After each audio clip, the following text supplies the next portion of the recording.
اس پر بیانیہ بنائیں، مزاحمتی بیانیہ مجھے نظر آنا چاہیے، اور میرے ٹویٹر اکاؤنٹ کو فوری طور پر ایکٹیو کریں، میرے سوشل میڈیا اکاؤنٹس کو ایکٹیو کریں، میرے پیغامات جو ہیں ان کو اس کے اوپر جاری کریں۔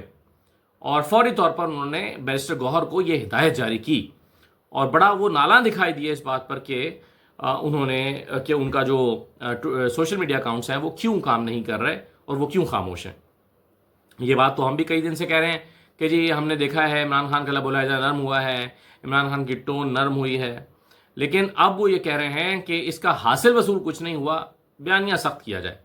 اور ساتھ ہی ساتھ انہوں نے ہدایت کی کہ پارٹی میں جو لوگ ایکٹیولی نوجوانوں کو موٹیویٹ کر رہے ہیں، ان کو ایکٹیو کر رہے ہیں اور سرگرمیاں کر رہے ہیں، ان کو سپورٹ کیا جائے اور تیار رہا جائے کسی بھی وقت ایک بڑے احتجاج کے لیے۔ اور آپ نے دیکھا کہ جنید اکبر بھی یہی کہہ رہے ہیں، جنید اکبر صاحب کہہ رہے ہیں کہ وہ وقت قریب ہے کہ جب ہم بغیر تیاری کے یا بغیر لمبی تاریخ دیے فوراً نکل آئیں گے، کیونکہ ہماری تیاری پوری ہے، کارکن تیار ہے۔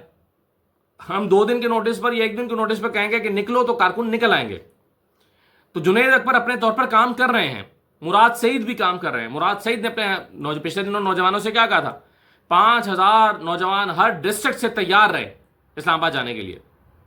اور مراد سعید کا جو نیٹ ورک ہے یا ان کی جو تنظیم ہے پارٹی کے اندر، وہ پوری طرح سے متحرک ہے اور وہ کام کر رہی ہے۔ پنجاب میں عالیہ حمزہ کو ٹاسک دیا گیا ہے، عالیہ حمزہ کو پیغام بھیجا عمران خان نے کہ ان سے کہیں کہ تیاری رکھیں۔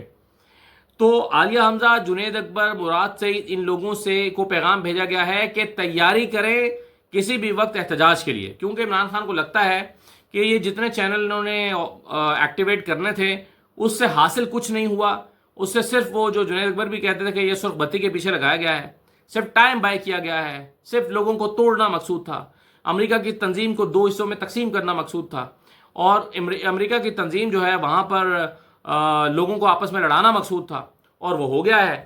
تو حاصل کچھ نہیں ہوا، تو اس سے بہتر یہ ہے کہ پھر اپنی جو مزاحمتی تحریک ہے، جدوجہد ہے سڑکوں پر، وہ جاری رکھی جائے۔ تو یہ عمران خان نے ان کو پیغام دیا۔ اور دوسرا جو بیرسٹر گوہر کو کچھ اور ہدایات بھی انہوں نے جاری کی پارٹی کی تنظیم کے حوالے سے۔ ایک چیز جو لے کر گئے تھے بیرسٹر گوہر، وہ شہباز گل کے حوالے سے لے کر گئے تھے کہ شہباز گل صاحب بڑی گڑبڑ کر رہے ہیں، وہ بدتمیزی کرتے ہیں یا وہ لوگوں سے مس بیہیو کرتے ہیں کور کمیٹی کے اندر، اور سیاسی کمیٹی کے اجلاس میں جو ہے وہ ان کا لہجہ ٹھیک نہیں ہوتا، اور ان کو سیاسی کمیٹی سے، کور کمیٹی سے نکال دینا چاہیے۔ یہ خبر تو ہمیں پہلے موصول ہوئی تھی کہ شہباز گل کے خلاف پارٹی نے پوری تیاری کر لیا ہے، کیس تیار کر لیا ہے کہ یہ کیس عمران خان کی عدالت میں پیش کیا جائے گا۔ عمران خان سے کہا جائے گا کہ شہباز گل بہت گڑبڑ کر رہے ہیں، باہر بیٹھ کے اپنے ویلاگز کرتے ہیں، ان کے بیانیے کی وجہ سے بھی پرابلم ہو رہا ہے۔ اصل مسئلہ میرا خیال ہے یہی ہے پارٹی کو کہ شہباز گل نے جو اسٹیبلشمنٹ کے حوالے سے ایک خاص سخت بیانیہ لے رکھا ہے، اس سے پارٹی کے اوپر ایک بڑا دباؤ ہے، اور پھر وہ ایک ہاکس میں سے ہیں اور بڑا ان کا سخت لب و لہجہ ہے، تو شہباز گل کو سیاسی کمیٹی کے اجلاس سے اور کور کمیٹی سے نکال دینا چاہیے۔ یہ وہ لے کر گئے، لیکن عمران خان نے اس کو ڈکلائن کر دیا، اور عمران خان نے کہا کہ انہیں ابھی پارٹی کے ان فورم سے نکالنا مناسب نہیں ہے، اور انہیں جو ہے وہ کور کمیٹی کے اجلاس سے، کور کمیٹی سے اور سیاسی کمیٹی سے نکالنا مناسب نہیں ہے۔ ظاہر ہے عمران خان صاحب یہ سمجھتے ہوں گے کہ شہباز گل جو ہے وہ چلیے پارٹی کے حوالے سے کوئی کھل کر بات کر رہا ہے اور کوئی کھل کر پارٹی کی ترجمانی کر رہا ہے یا موقف پیش کر رہا ہے، تو وہ اتنا غلط نہیں کر رہے۔ تو عمران خان صاحب کے ذہن میں یہ بات ہوگی، لیکن انہوں نے بیرسٹر گوہر کی اس بات کو ڈکلائن کر دیا، انکار کر دیا۔ انہوں نے کہا کہ جناب ایسا نہ کریں۔ تو یہ جو شہباز گل صاحب لے کر گئے تھے، شہباز گل کے بارے میں بیرسٹر گوہر لے کر گئے تھے، وہاں پر تھوڑی سی انہیں مایوسی کا سامنا کرنا پڑا۔ اب آ جائیں ذرا اس بات پر کہ یہ تحریک عدم اعتماد کا کیا معاملہ ہے۔ دیکھیے، ایاز صادق صاحب کے خلاف تحریک عدم اعتماد لانے کے لیے ایک تجویز آئی۔ محمود اچکزئی صاحب نے کہا کہ ہمیں پہلے مرحلے میں جو قائمہ کمیٹیاں ان سے باہر نکل آنا چاہیے پی ٹی آئی کو، اور اس کے بعد تحریک عدم اعتماد لانے کی تیاری کرنی چاہیے یہ جو ایاز صادق صاحب ان کے خلاف۔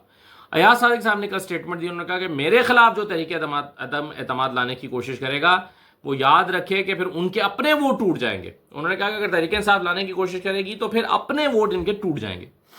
اب اس کا مطلب یہ ہوا کہ، اور پھر فارورڈ بلاک کی باتیں تو چلتی رہتی ہیں۔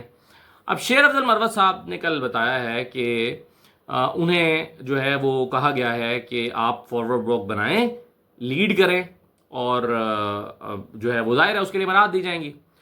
اتنی بات انہوں نے بھی بتائی تھی شیر افضل مروت صاحب نے کہ مجھے حکومت نے رابطہ کر کے کہا ہے کہ آپ فارورڈ بلاک بنائیں اور اس کو لیڈ کریں. پھر میں نے ذرا اس کی تفصیلات چیک کرنے کی کوشش کی دائیں بائیں سے، اور سورسز سے معلوم کیا کہ یہ کیا کہانی ہے، اور شیر افضل مروت صاحب کے قریبی سورسز سے چیک کیا تو مجھے پتہ چلا کہ شیر افضل مروت کو 10 ارب روپے کی پیشکش کی گئی ہے. شیر افضل مروت صاحب جو ہیں ان کو 10 ارب روپے کس کام کے عوض؟ 16 افراد توڑنے کے عوض. 16 لوگوں کے نام دیے گئے ہیں شیر افضل مروت کہ یہ 16 لوگ ہیں، ان پہ کام کریں، ان کو توڑ لیں، ان کا ایک فارورڈ بلاک بنائیں، 10 ارب روپے ہم آپ کو دیں گے جہاں پر آپ چاہیں گے، اور 3 منسٹریاں آپ کو لیٹسٹ سٹیج پر مل جائیں گی. 3 منسٹریاں اور 10 ارب روپے 16 لوگوں کو توڑنے کے عوض، یہ شیر افضل مروت صاحب کو آفر کی گئی ہے. اور اس کو اب ظاہر ہے اس پر شیر افضل مروت صاحب کا موقف بھی لیا جا سکتا ہے کہ کیا واقعی آپ کو یہ آفر کی گئی ہے، مگر میرے سورسز جو بڑے ریلائبل ہیں، بہت ریلائبل، وہ یہ بتا رہے ہیں کہ اتنی آفر ان کو کی گئی ہے. تو اب جو اس کا مطلب یہ ہوا کہ حکومت متحرک ہے اور وہ دیکھ رہی ہے کہ پی ٹی آئی میں کہاں کہاں لوپ ہولز ہیں. شیر افضل مروت کو خیر پی ٹی آئی سے نکال ہی دیا گیا ہے، اور شیر افضل مروت جو ہیں وہ بھی ایک نرم چارہ ہے، ایک ترنے والا آپ کہہ سکتے ہیں. اور اس کو جو ہے وہ حکومت نے سوچا ہوگا کہ ایک بندہ ناراض بھی ہے، کوئی سپیس بھی ڈھونڈ رہا ہے، تو کیوں نہ اس کو جو ہے وہ اکوموڈیٹ کیا جائے، اس کو استعمال کیا جائے. تو ابھی تک تو شیر افضل مروت نے شاید ریفیوز ہی کیا ہے، لیکن حکومتی کوششیں بہرحال جاری ہیں. آخری بات یہ ہے کہ یہ جو پیٹرول کے حوالے سے شہباز شریف صاحب نے دکھائی سجی اور ماری کھبی ہے کہ کل کہا کہ جی آج رات کو 15 تاریخ پر پیٹرولیم مصنوعات کی قیمتیں کم ہو جائیں گی. 8 روپے کی خبریں چل رہی تھیں، حالانکہ زیادہ ہونا چاہیے. اس وقت پیٹرول 150 روپے پر لیٹر پر ہونا چاہیے. جو اس وقت عالمی منڈی میں ریٹ ہے، پاکستان میں بھاری ٹیکسز لگانے کے باوجود 150 روپے کا آپ کو پیٹرول ملنا چاہیے. اب یہ 150 روپے کا پیٹرول آپ کو 250 روپے میں مل رہا ہے.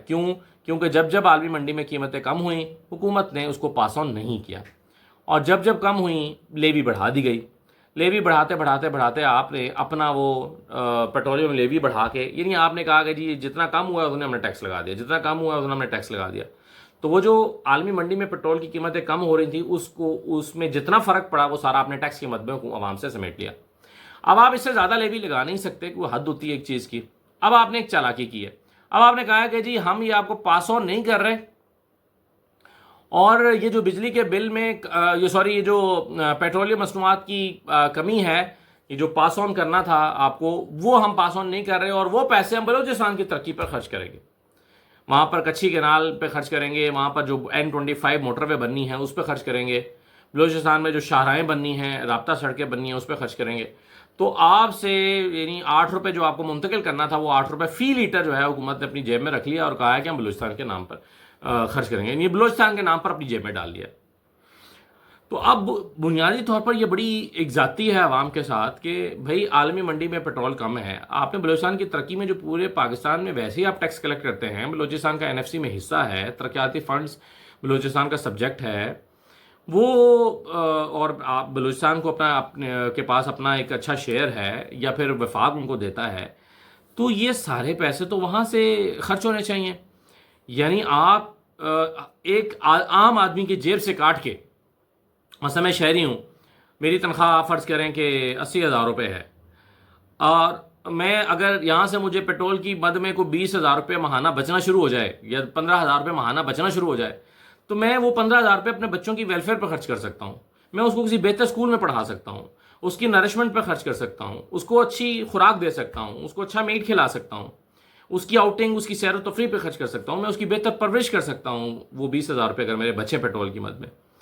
لیکن حکومت جو ہے وہ ہر شخص کی جیب سے یہ ایکسٹرا پیسے نکال کے اور اس کو خرچ کر رہی ہے، بہانہ کر رہی ہے کہ بلوچستان پہ خرچ کرنے ہیں. اور بنیادی طور پر حکومت اپنا جو اپنا خزانہ ہے اس کے اندر ایک اس کو اسٹرینتھن کر رہی ہے، یا آپ کہہ لیں کہ اس کو سپورٹ دے رہی ہے. تو یہ عوام کے ساتھ بڑی ایک زیادتی ہے، اور کہا یہ گیا کہ آج آپ کو رات میں پیٹرول سستا ہو جائے گا، اور رات کو پھر ایک نیا فیصلہ ہو گیا۔ آپ کو یاد ہوگا کہ ایک بڑی اسکیم حکومت نے آ کر چلائی تھی کہ جی ہم پیٹرول صرف ان لوگوں کے لیے مہنگا کریں گے جو صاحب حیثیت ہیں، جو امیر لوگ ہیں، جن کے پاس 1300 سی سی سے زیادہ گاڑیاں ہیں، جو موٹر سائیکل والے ہیں، جو رکشہ والے ہیں، جو یہ جو 800 سی سی گاڑیوں والے ہیں، ان کو سستا پیٹرول ملے گا۔ کہاں گئی وہ اسکیم؟ بڑا شور مچا تھا اس پہ۔ تو ایسا کوئی منصوبہ حکومت کے پاس ہے نہیں۔ اس وقت بھی ہم کہتے تھے کہ عملی طور پر یہ ممکن نہیں ہے، اور اب حکومت نے کیا کیا ہے، ایک بہانہ بنا کر قیمتیں کم نہیں کیں۔ حالانکہ یاد رکھیے کہ عالمی منڈی میں جو اس وقت صورتحال ہے، اس پہ پیٹرول آپ کو 150 روپے کے قریب قریب ملنا چاہیے۔ 100 روپیہ حکومت آپ سے زیادہ وصول کر رہی ہے فی لیٹر۔ تو آپ سوچیں کہ روزانہ کتنے لیٹر کی کنزمپشن ہے، اور کتنا پیٹرول کتنا لوگوں کو جو ہے وہ ایک نقصان پہنچایا جا رہا ہے۔ اجازت دیجیے، اللہ حافظ۔